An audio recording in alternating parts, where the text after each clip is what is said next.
Welcome to Leaping Larry's Revolutionary Reading Theatre.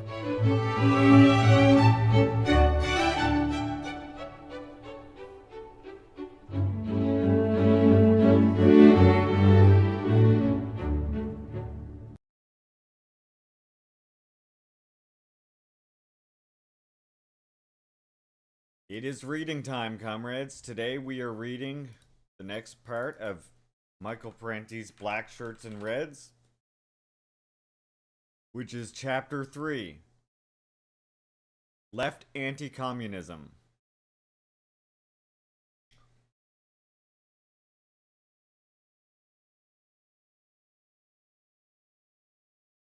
If you would like a link to this work, you can find it in our Theory List 2 link right there.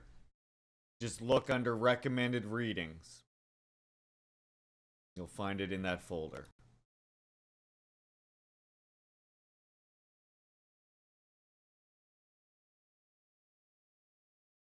Alright, Chapter 3, Left Anti-Communism.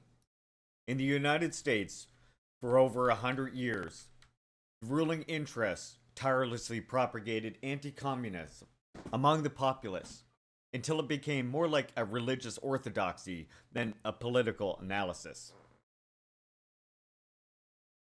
During the Cold War, the anti-communist ideological framework could transform any data about existing communist societies into hostile evidence.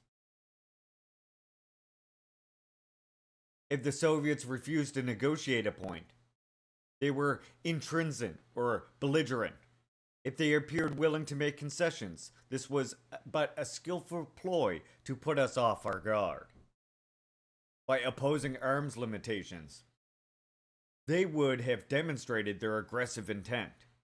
But when they, in fact, supported most armament treaties, it was because they were mendacious and manipulative.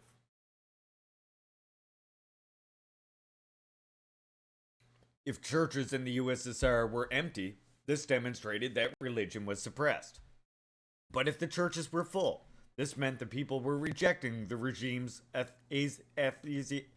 Asiatic ideology. If the workers went on strike, as happened on infrequent occasions, this was evidence of their alienation from the collectivist system.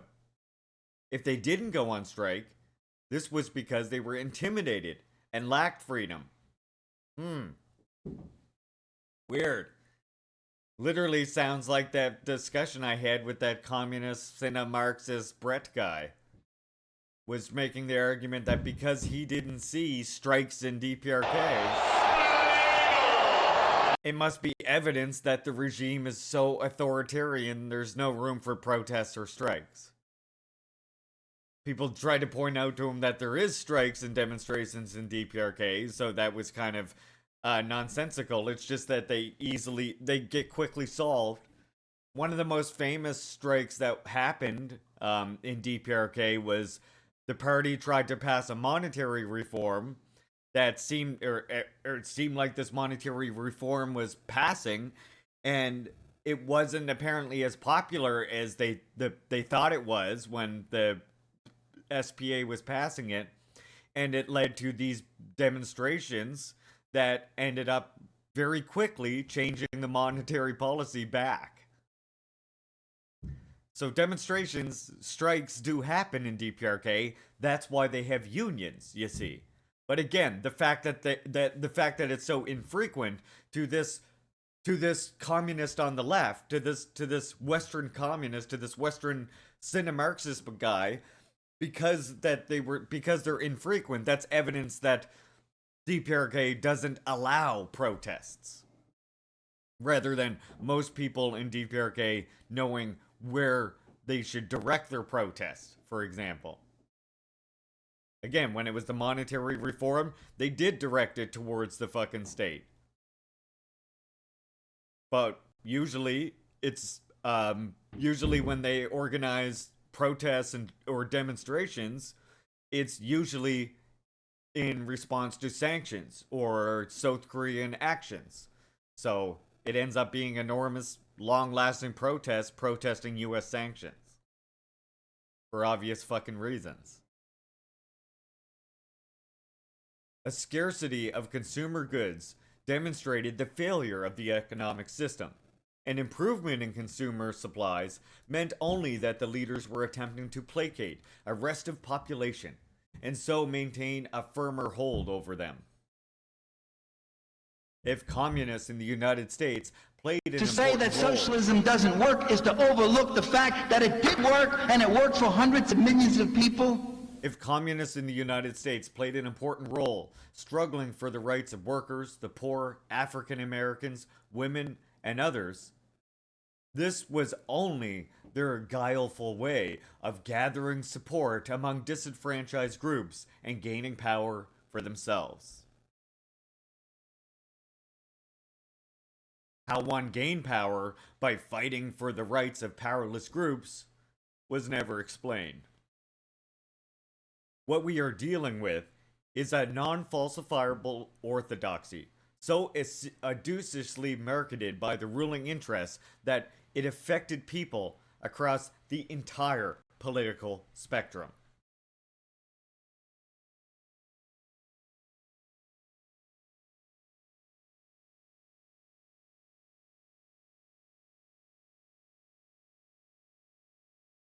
Genuflection to orthodoxy.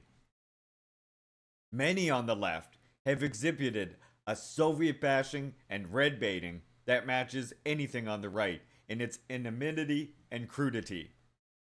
Listen to Noam Chomsky, holding forth about quote unquote left intellectuals who try to quote rise to the power on the backs of mass popular movements and then beat the people into submission. You start off as basically a Leninist who is going to be part of the red bureaucracy. You see later that power doesn't lie that way, and you very quickly become an ideologist of the right. We're seeing it right now in the Soviet Union. The same guys who were communist thugs 2 years back are now running the banks and are enthusiastic free marketeers and praising Americans. Unquote. Z Magazine, Noam Chomsky, 1095. Chomsky's imagery is heavily indebted to the same US corporate political culture he so frequently criticizes on other issues. In his mind, the revolution was betrayed by a coterie of communist thugs who merely hunger for power rather than wanting the power to end hunger. In fact, the communists did not very quickly switch to the right, but struggled in the face of momentous onslaught to keep Soviet socialism alive for more than 70 years.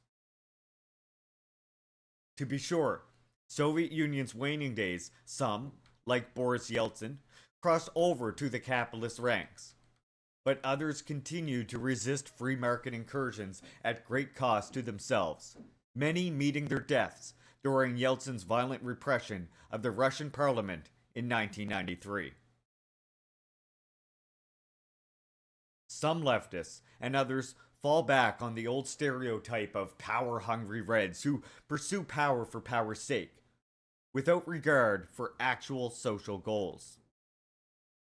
If true, one wonders why, in country after country, these Reds side with the poor and powerless, often at great risk and sacrifice to themselves, rather than reaping the rewards that come with serving the well-placed.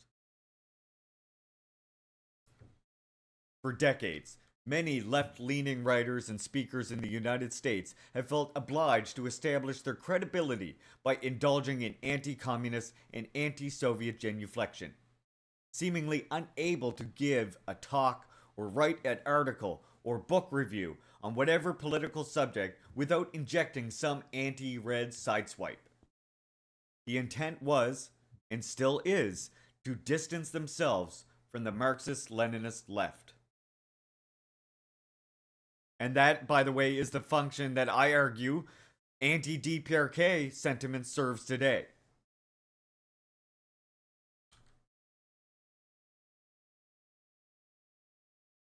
Adams Hochschild, a liberal writer and publisher, warned those on the left who might be lackadaisical about condemning existing communist societies that they, quote-unquote, weaken their credibility.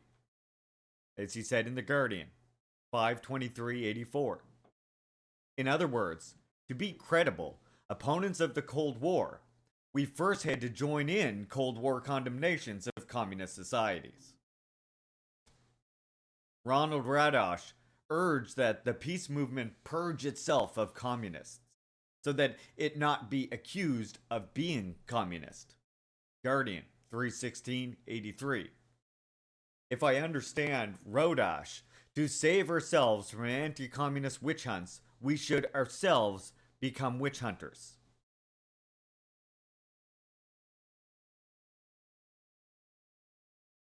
Purging the left of communists became a long-standing practice, having injurious effects on various progressive causes.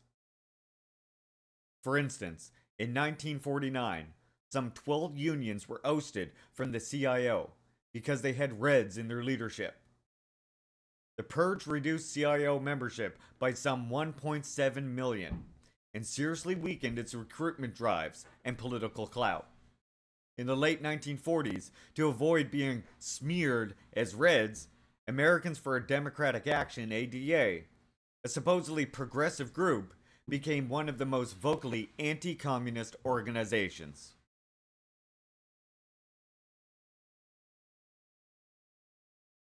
The strategy did not work. ADA and others on the left were still attacked for being communists, or soft on communism by those on the right. Then and now, many on the left have failed to realize that those who fight for social change on behalf of the less privileged elements of society will be red-baited by conservative elites, whether they are communists or not. For ruling interests, it makes little difference whether the power and wealth is challenged by communist subversives or loyal American liberals. All are lumped together as more or less equally abhorrent.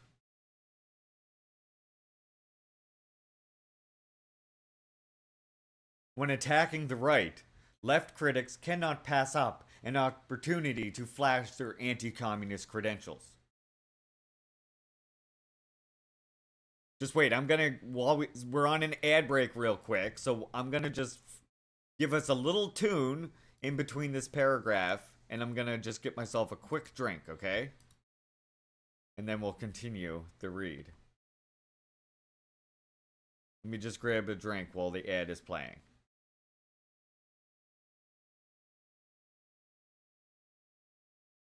Here we go.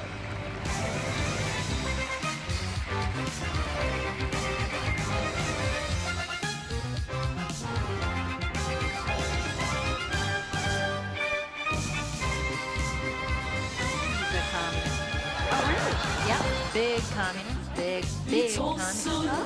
그런 힘 5세대다 인민의 분명을 한 몸에 안고 우리가 바라는 분갈이 이상 모두 다 벗겨주실 분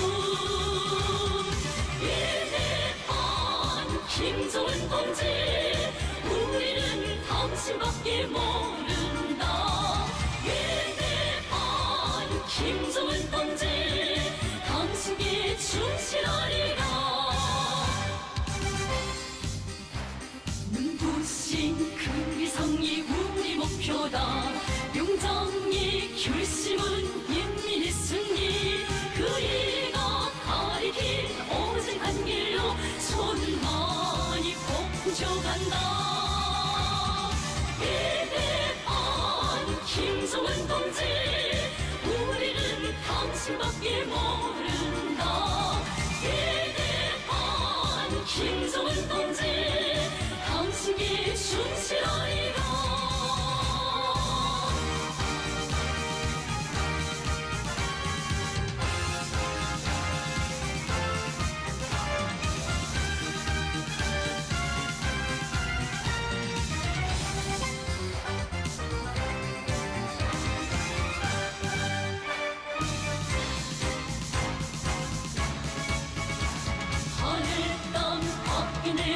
All for one motherfucker for all motherfuckers everywhere, you know what I'm saying? Legit Nora Raya, thank you so much for the gifts of BK.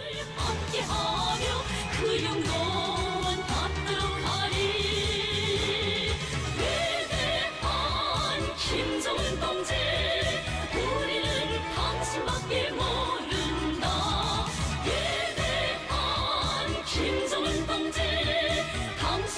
충실하리라 위대한 김정은 동지 우리는 당신밖에 모른다 위대한 김정은 동지 당신께 충실하리라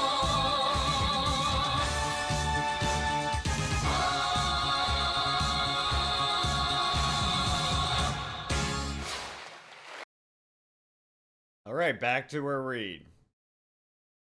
Even when attacking the right, left critics cannot pass up an opportunity to flash their anti-communist credentials.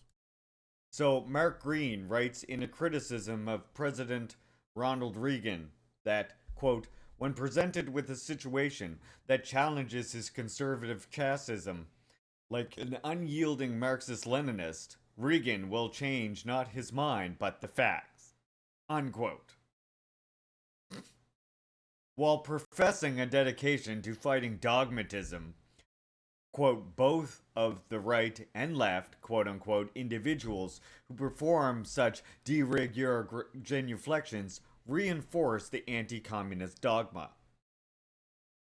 Red-baiting leftists contributed their share to the climate of hostility that has given US leaders such a free hand in waging hot and cold wars against communist countries, and which even today make a progressive or even liberal agenda difficult to promote. A prototypic red basher who pretended to be on the left was George Orwell.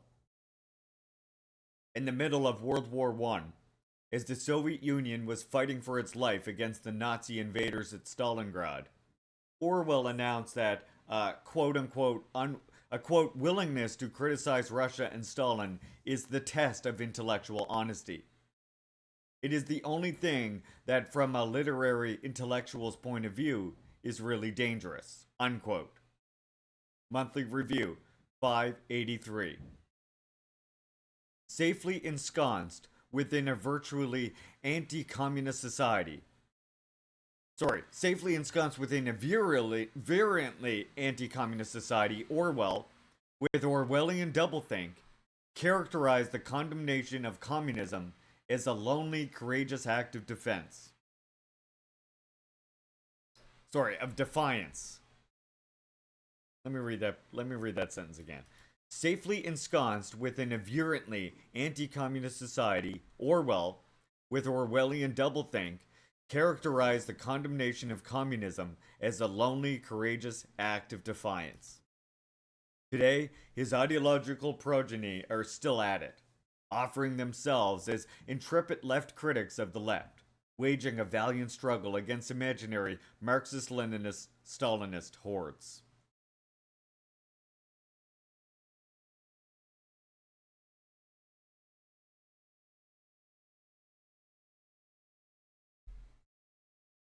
Sorely lacking within the US left is any rational evaluation of the Soviet Union. A nation that endured a protracted civil war and a multinational foreign invasion in the very first years of its existence, and that 2 decades later threw back and destroyed the Nazi beast at enormous cost to itself. In the 3 decades after the Bolshevik Revolution, the Soviets made industrial advances equal to what capitalism took a century to accomplish, while feeding and schooling their children, rather than working them 14 hours a day, as capitalist industrialists did, and still do, in many parts of the world. And the Soviet Union, along with Bulgaria, the German Democratic Republic, and Cuba, provided vital assistance to national liberation movements in countries around the world, including Nelson Mandela's African National Congress in South Africa. Left anti-communists remain studiously unimpressed by the dramatic gains won by masses of previously impoverished people under communism. Some were even scornful of such accomplishments.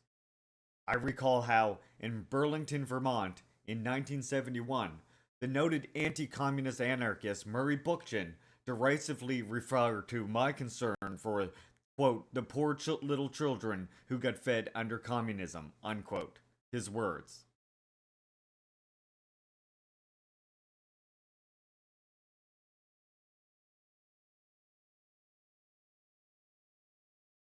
slinging labels. Those of us who refused to join in the Soviet bashing were branded by left anti-communists as Soviet apologists and Stalinists, even if we disliked Stalin and his autocratic system of rule. His autocratic system of rule. Calm down, Parenti, and believe there were things seriously wrong with existing Soviet society. Granted that last comment. Autocratic system of rule? Stalin wasn't even the head of state, but go on. Man couldn't even fucking step down, but go on, Parenti. Our real sin was that, unlike many on the left, we refused to uncritically swallow US media propaganda about communist societies. Instead, we maintained that, aside from the well-publicized deficiencies and injustices, there were positive features about existing communist systems that were worth preserving, that improved the lives of hundreds of millions of people in meaningful and humanizing ways. This claim had a decidedly unsettling effect on left anti-communists who themselves could not utter a positive word about any communist society, except possibly Cuba, and could not lend a tolerant or even courteous ear to anyone who did. To say that socialism doesn't work is to overlook the fact that it did work, and it worked for hundreds of millions of people. Saturated by anti-communist orthodoxy, most US leftists have practiced a left McCarthyism against people who did have something positive to say about existing communism, excluding them from participation in conferences, advisory boards, political endorsements, and left publications. Like conservatives, left anti-communists tolerated nothing less than a blanket condemnation of the Soviet Union as a Stalinist monstrosity and a Leninist moral aberration. That many US leftists have scant familiarity with Lenin's writings and political work does not prevent them from slinging the Leninist label. Noam Chomsky, who is an inexhaustible fount of anti-communist caricatures, offers this comment about Leninism. Quote, Western and also third world intellectuals were attracted to the Bolshevik counter-revolution because Leninism is, after all, a doctrine that says that the radical intelligentsia have a right to take state power and to run their countries by force. And that is an idea which is rather appealing to intellectuals, unquote. Here, Chomsky fashions an image of power-hungry intellectuals to go along with his cartoon image of power-hungry Leninists. Villains seeking not the revolutionary means to fight injustice, but power for power's sake. When it comes to red bashing, some of the best and brightest on the left sound not much better than the worst on the right.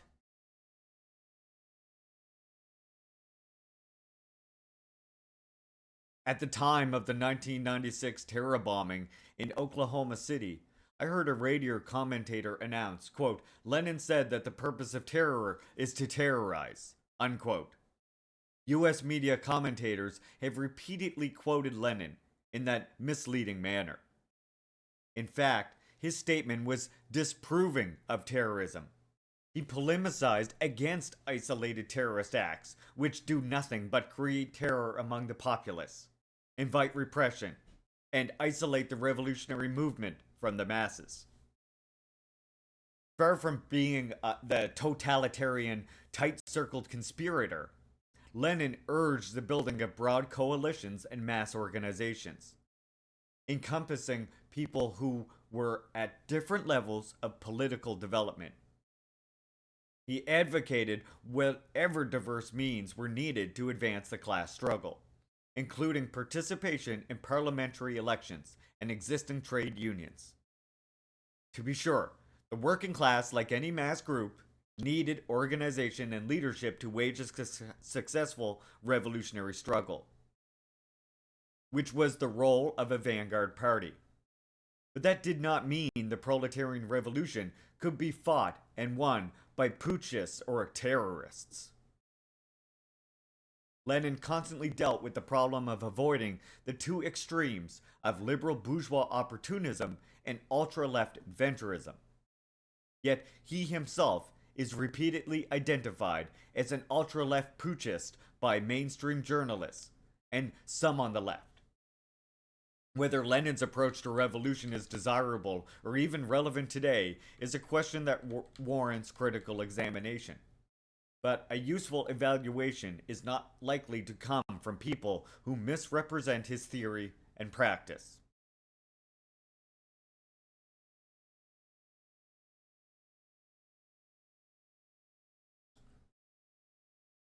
Left anti-communists find any association with communist organizations morally unacceptable because of the crimes of communism.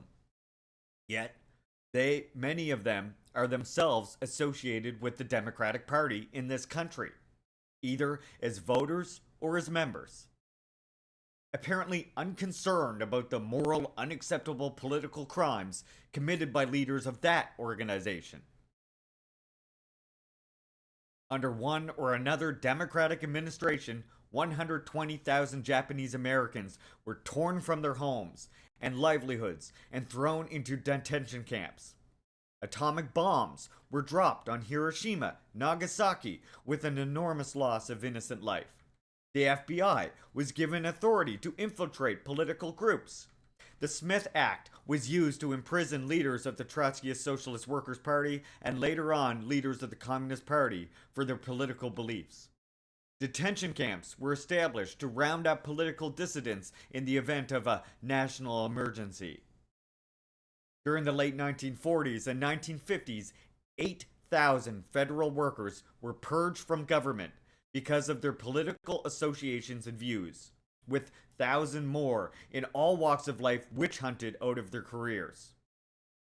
The Neutrality Act was used to impose an embargo on the Spanish Republic that worked in favor of Franco's fascist legions. Homicidal counterinsurgency programs were initiated in various third world countries, and the Vietnam War was pursued and escalated.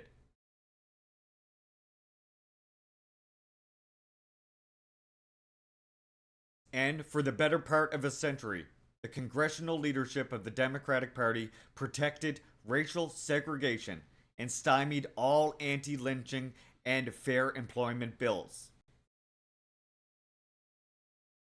Yet, all these crimes, bringing ruination and death to many, have not moved the liberals, the Social Democrats, and the Democratic Socialist anti-communists to insist repeatedly that we issue blanket condemnations of either the Democratic Party or the political system that produced it. Certainly not with the intolerant fervor that has been directed against existing communism.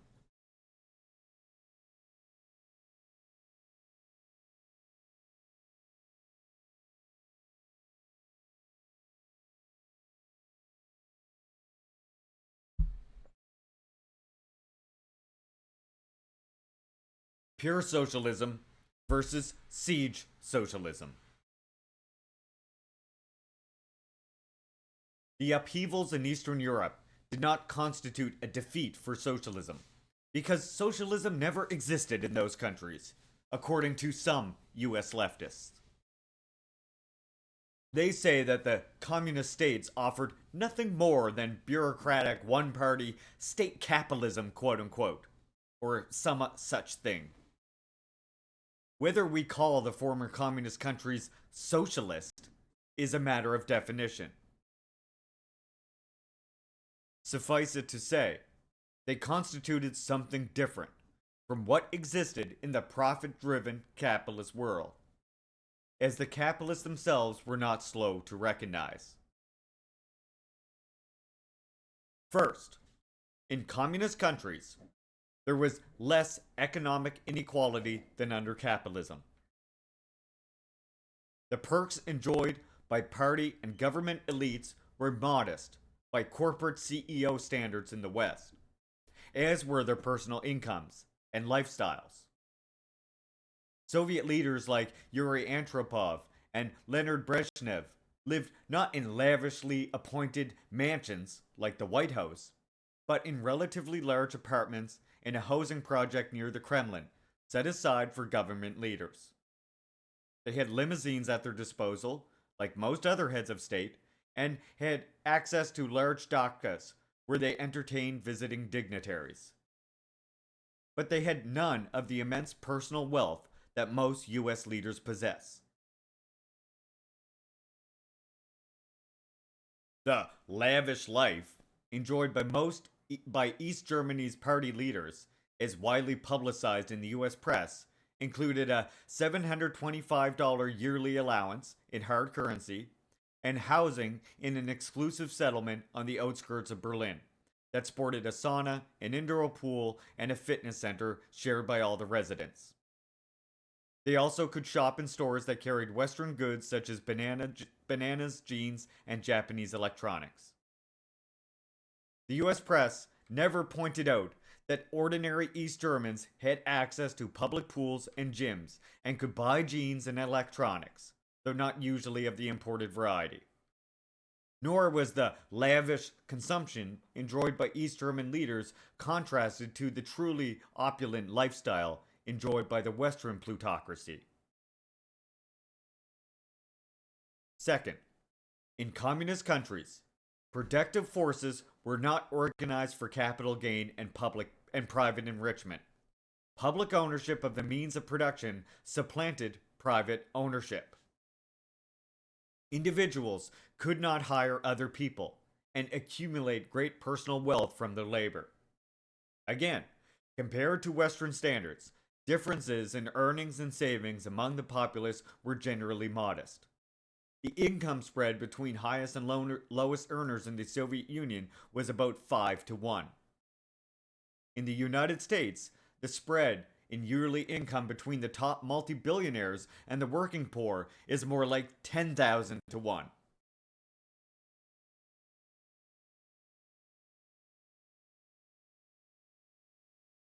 Third, priority was placed on human services. Though life under communism left a lot to be desired, and the services themselves were rarely the best, communist countries did guarantee their citizens some minimal standard of economic survival and security, including guaranteed education, employment, housing, and medical assistance.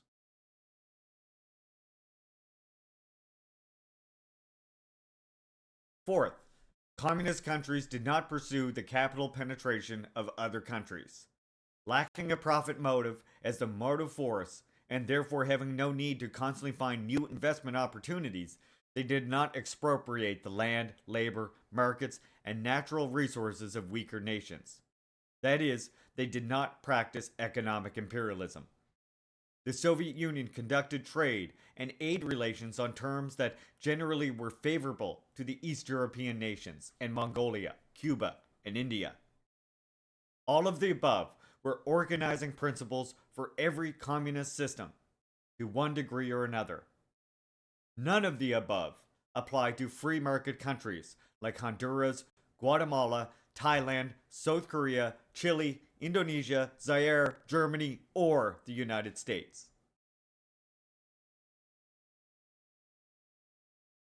But a real socialism, it is argued, would be controlled by the workers themselves through direct participation, instead of being run by Stalinists, Leninists, and Castroites, or other ill-willed, power-hungry, bureaucratic cabals of evil men who betray revolutions. Unfortunately, this pure socialism view is ahistorical and non-falsifiable. It cannot be tested against the actualities of history. It compares an ideal against an imperfect reality. And the reality comes off a poor second. It imagines what socialism would be like in a world far better than this one, where no strong state structure or security force is required, where none of the value produced by workers need to be expropriated to rebuild society and defend it from invasion and internal sabotage. The pure socialist ideological anticipations remained untainted by existing practice.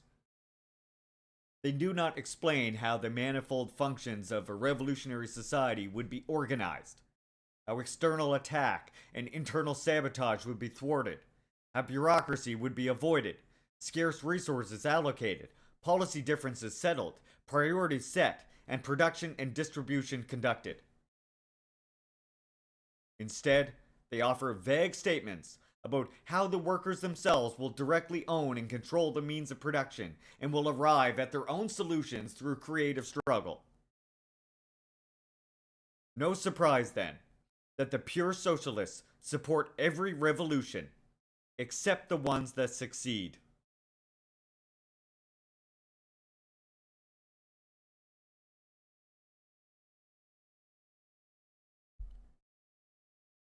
The pure socialists had a vision of a new society that would create and be created by a new people. A society so transformed in its fundamentals as to leave little opportunity for wrongful acts, corruption, and criminal abuses of state power. There would be no bureaucracy or self-interested coteries, no ruthless conflicts or hurtful decisions. When the reality proves different and more difficult, some on the left proceed to condemn the real thing and announce that they, quote, feel betrayed by this or that revolution.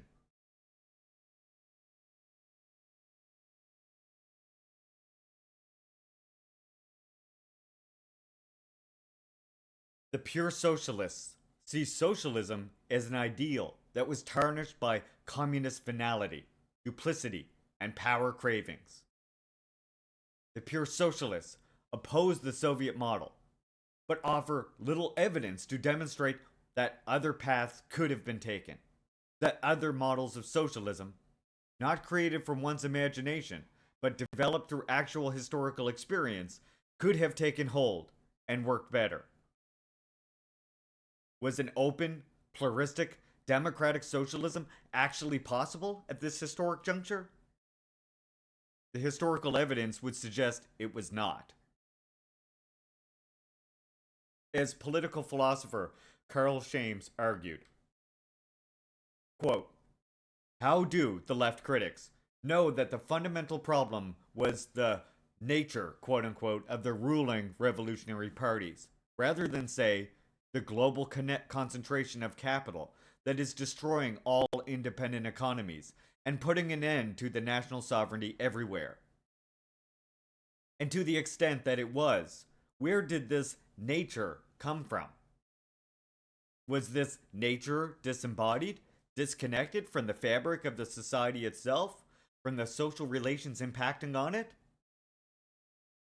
Thousands of examples could be found in which the centralization of power was a necessary choice in securing and protecting socialist relations. In my observation of existing communist societies, the positive of socialism and the negative of bureaucracy, authoritarianism, and tyranny interpreted in virtually every sphere of life. Carl Shames, Correspondence to Me, 1/15/92.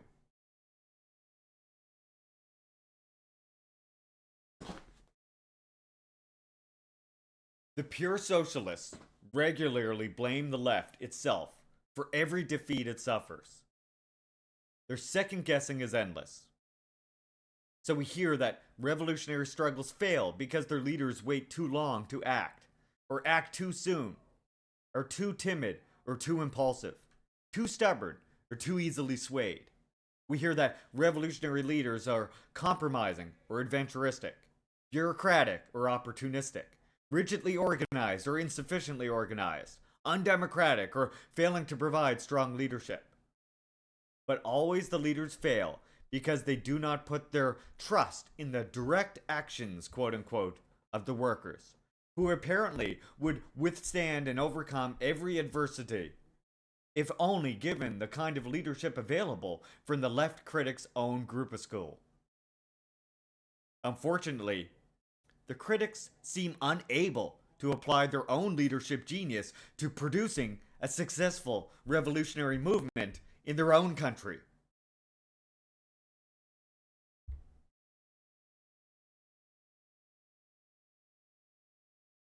Tony Febo questioned this blame the leadership syndrome of the pure socialists.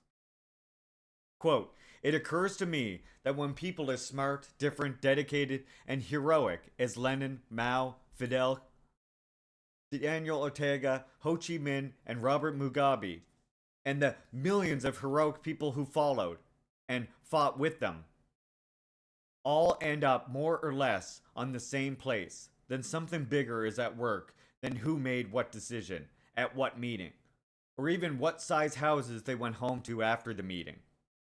These leaders weren't in a vacuum. They were in a whirlwind, and the suction, the force, the power that was twirling around them has spun and left the globe mangled for more than 900 years. And to blame this or that theory or this or that leader is a simple-minded substitute for the kind of analysis that Marxists should make." Guardian, 11/13/91. Hey Laney, welcome. Good to see you. Everybody follow our comrade Laney, and Landham too. These people who declare themselves socialists and haven't even read Marx or others and don't even know what it means or how it will come about. Exactly. Well, like we pointed out earlier, the way that like what's his name there? Chomsky rails on about Leninism while demonstrating that he clearly has never even read Lenin. How are you going to give us an analysis about Lenin and what Lenin thought without even reading what the man wrote?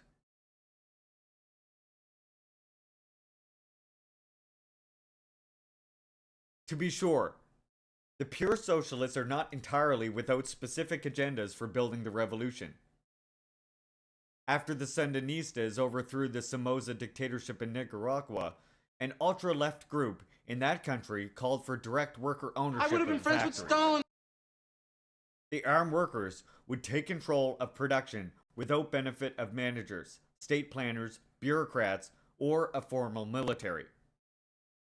While undeniably appealing, this worker syndicalism denies the necessities of state power. Under such an arrangement, the Nicaraguan revolution would not have lasted 2 months against the US-sponsored counter-revolution that savaged the country. It would have been unable to mobilize enough resources to field an army, take security measures, or build and coordinate economic programs and human services on a national scale.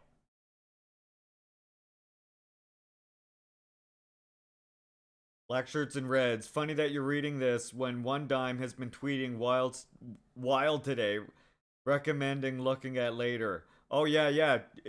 Sure, Telos Straka, if you want to remember that for once I'm done the read, or if you want to link it to me now even, I'll just open it and keep it on the back burner. Perfect. Thank you. I got it. Don't worry. Don't worry about the bot shaming you. I do that to avoid the bots.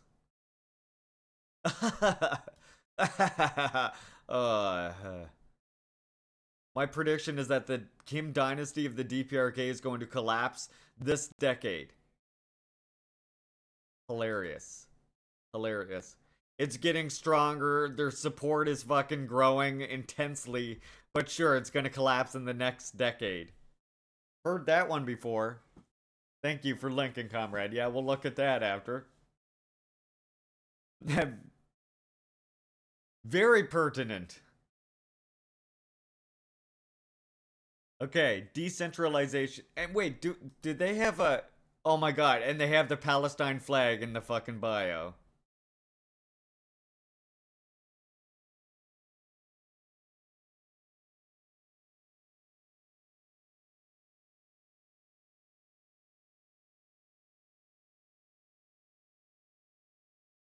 I thought North Koreans are allowed to travel freely without permission. I mean, not without permission. You have to travel anywhere with permission.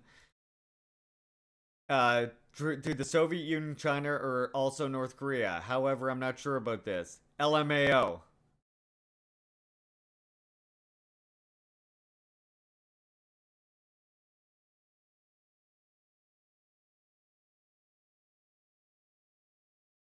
The only reason it hasn't collapsed yet is because people have virtually zero way to oppose the regime, nor any nearby region to escape to. Except the highly militarized South Korean border, and they have a nuke that deters foreign intervention. Oh my god. Yeah, when Palestine gains statehood, absolutely. This is what this leads to. This is so gross though right here. They don't have any what about, the non-militarized border between China and North Korea? How about that? And they have a nuke that deters foreign intervention. Good. The fact that it relies on hard power and total control even more than East Germany did. Ah, yeah, okay, fuck off. And is still much more poor, which is saying a lot. Regimes with total closed societies that don't allow their people to leave lack real power and are fragile. It's not that hard to understand. Wow. Anyway, related to that, let's read the next part of Black Shirts and Reds. Decentralization versus survival. Welcome back, Henge. For a people's revolution to survive, it must seize state power and use it to A, break the stranglehold exercised by the owning class over the society's institutions and resources, and B, withstand the reactionary counterattack that is sure to come. The internal and external dangers a revolutionary faces necessitate a centralized state power that is not particularly to anyone's liking. Not in Soviet Russia in 1917, nor in Sandinista Nicaragua in 1980. Engels offers an appropriate account of an uprising in Spain in 1872 and 73, in which anarchists seized power in municipalities across the country. At first, the situation looked promising. The king had abdicated, and the bourgeois government could muster but a few thousand ill-trained troops. Yet, this ragtag force prevailed because it faced a thoroughly parallelized rebellion. Quote, each town proclaimed itself as a sovereign canton and set up a revolutionary committee, Engels writes. Each town acted on its own, declaring that the important thing was not cooperation with other towns, but separation from them, thus precluding any possibility of a combined attack against bourgeois forces. It was the fragmentation and isolation of the revolutionary forces which enabled the government troops to smash one revolt after the other. Unquote. Decentralized patriarchal autonomy is the graveyard of insurgency, which may be one reason why there has never been a successful anarcho-syndicalist revolution. Ideally, it would be a fine thing to have only local, self-directed worker participation with minimal bureaucracy, police, and military. This probably would be the development of socialism. Were socialism ever allowed to develop unhindered by counter-revolutionary subversion and attack? One might recall how, in 1918 to 1920, 14 capitalist nations, including the United States, invaded Soviet Russia in a bloody but unsuccessful attempt to overthrow the revolutionary Bolshevik government. The years of foreign invasion and civil war did much to intensify the Bolshevik siege psychology, with its commitment to lockstep party unity and a repressive security apparatus. Thus, in May 1921, the same Lenin who had encouraged the practice of internal party democracy and struggled against Trotsky in order to give the trade unions a greater measure of autonomy, now called for an end to the workers' opposition and other factional groups within the party. The time had come, quote unquote, he told an enthusiastically concurring 10th Party Congress, to put an end to opposition, to put a lid on it. We've had enough opposition. open disputes and conflicting tendencies within and without the party, the communists concluded, create an appearance of division and weakness that invited attack by formidable foes. Only a month earlier, in April 1921, Lenin had called for more worker representation on the party's Central Committee. In short, he had become not anti-worker, but anti-opposition. Here was a social revolution, like every other, that was not allowed to develop its political and material life in an unhindered way. By the late 1920s, the Soviets faced a choice of A, moving in a still more centralized direction with a command economy and forced agrarian collectivization and full-speed industrialization under a commandist, autocratic party leadership, the road taken by Stalin, or B, moving in a liberalized direction, allowing more political diversity, more autonomy for labor unions and other organizations, more open debate and criticism, greater autonomy among the various Soviet republics, a sector of privately owned small businesses, independent agricultural development by the peasantry, greater emphasis on consumer goods, and less effort given to the kind of capital accumulation needed to build a strong military industrial base. The latter course, I believe, would have produced a more comfortable, more humane, and serviceable society. Siege socialism would have given way to worker consumer socialism. The only problem is that the country would have risked being incapable of withstanding the Nazi onslaught. Instead, the Soviet Union embarked upon a rigorous forced industrialization. This policy was often been mentioned as one of the wrongs perpetrated by Stalin upon his people. It consisted mostly of building, within a decade, an entirely new, huge industrial base east of the Urals, in the middle of the barren steppes, the biggest steel complex in Europe, in anticipation of an invasion from the West. Turns out, we all know how that turned out. Quote, money was spent like water. Men froze, hungered, and suffered, but the construction went on with a disregard for individuals and a mass heroism seldom paralleled in history. Unquote.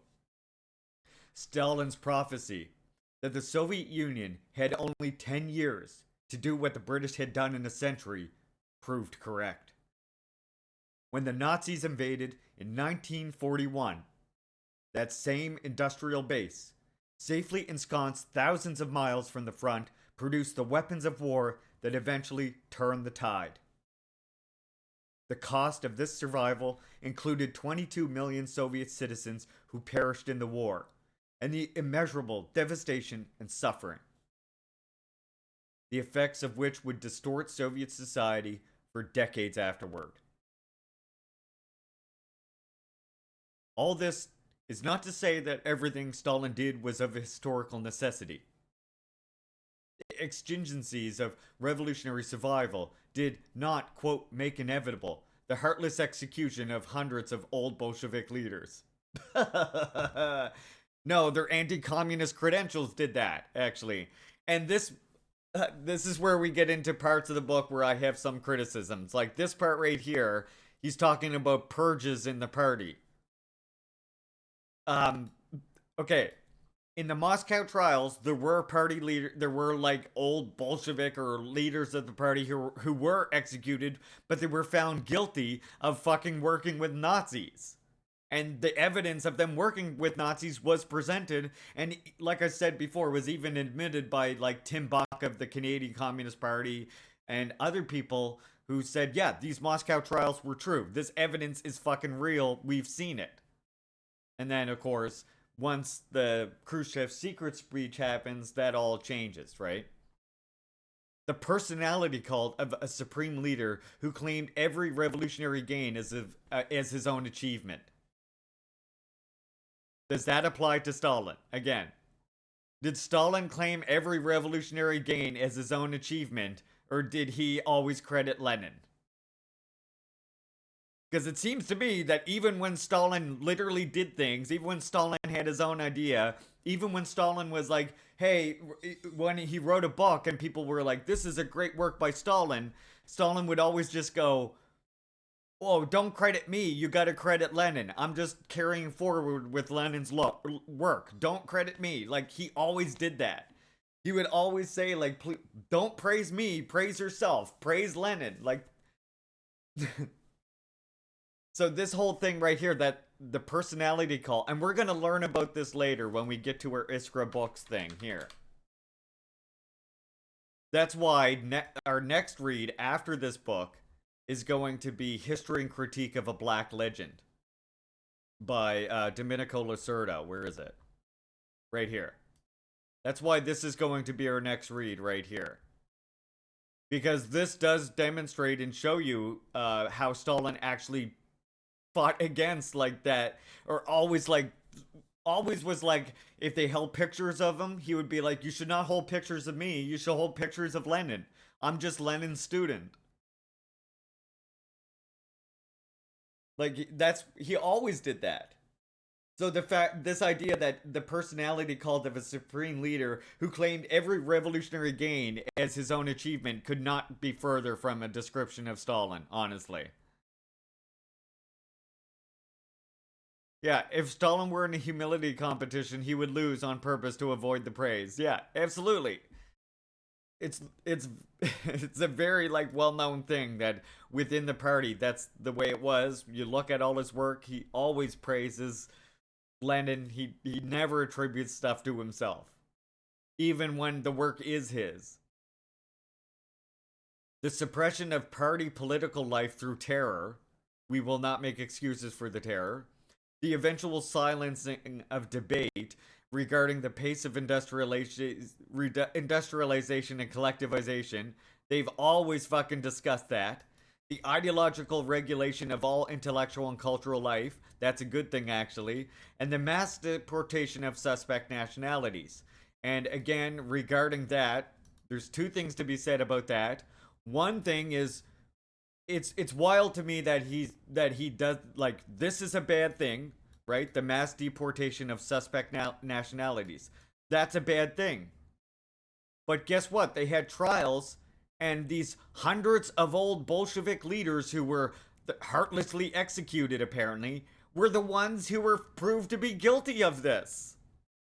Which we will learn about when we talk about Yezhov versus Stalin, and the causes of the mass repressions of 1937 to 38. This one talks about where that actually comes from, how it was related to the fifth columnist set up and working for basically Nazi Germany, and how that was taken care of in the Moscow trials. There's that famous picture where Yezhov is next to Stalin.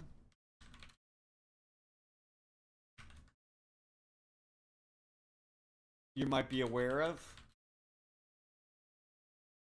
There's a really famous picture of Stalin with Yezhov, where they take Yezhov out later. See? This one right here. This is the very famous picture everyone's familiar about. They always share this picture as evidence of like how brutal the USSR was, right? Because they took Yezhov out of the picture. Look. Oh dear, how could they be that brutal? But like what they always leave out about that, of course, is Yezhov is the fucking Nazi motherfucker who was the cause of the source of the Great Repressions. Was the source of mass deportations. And the Soviet government constantly trying to fucking reel in the NKVD and figure out what the fuck was going on. Which eventually led to them uncovering this fifth column that was working with the Nazis that led to the Moscow trials. That again, witnesses, observers from communist parties, from Canada, from China, from Cuba, from all other places, they went in and looked and said, yeah, there's these Moscow trials, they were legitimate, they were true, there was actual evidence shown. It was a more just trial than the show Nuremberg trials, I can tell you that much right now.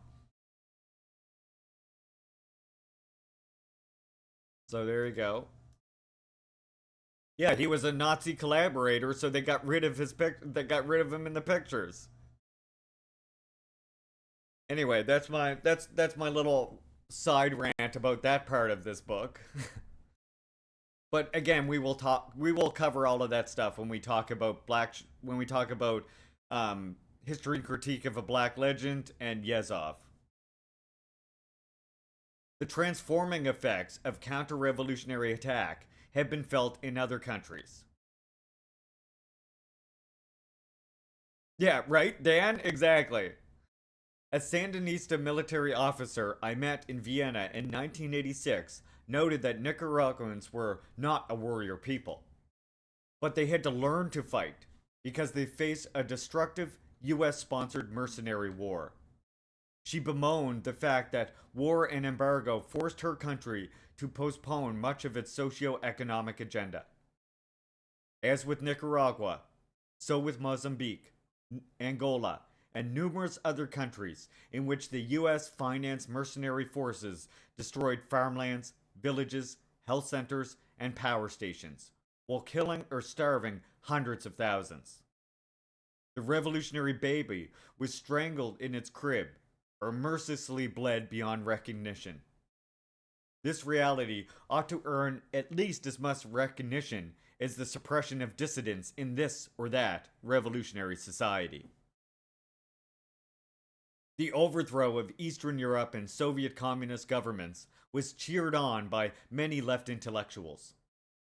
Now democracy would have its day. The people would be free from the yoke of communism, and the US left would be free from the albatross of existing communism. Or, as left theorist Richard Lichtman put it, quote, liberated from the incubus of the Soviet Union and the succubus of communist China, unquote. In fact, the capitalist restoration in Eastern Europe seriously weakened the numerous Third World liberation struggles that had received aid from the Soviet Union, and brought a whole new crop of right-wing governments into existence. Ones that now worked hand in glove with the US global counter-revolutionaries around the globe. In addition, the overthrow of communism gave the green light to the unbridled exploitative impulses of Western corporate interests.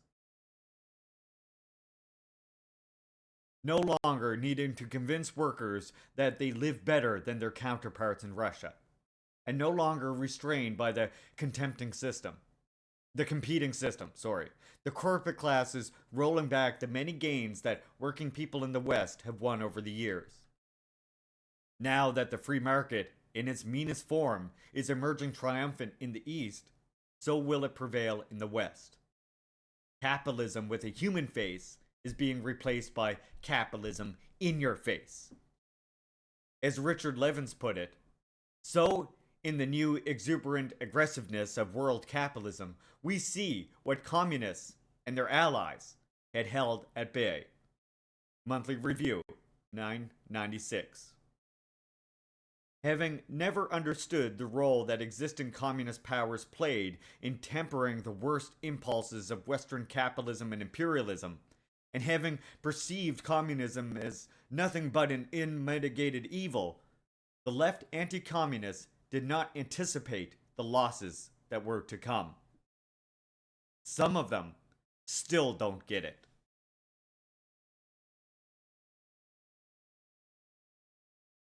There you go. That's chapter 3. Left anti-communism. Next week we read chapter 4, Communism in Wonderland, which is going to critique aspects of the existing communist countries. So I'm going to have a lot to say about this chapter, specifically because we've already read about Kim Jong-il's critiques of USSR. So what we're going to do with this chapter is sort of compare it to what we read when we read Foundations of Revolutionary Party Building. And we're going to compare Michael Parenti's critiques of existing communism with Kim Jong-il's critiques of existing communism in the Soviet Union.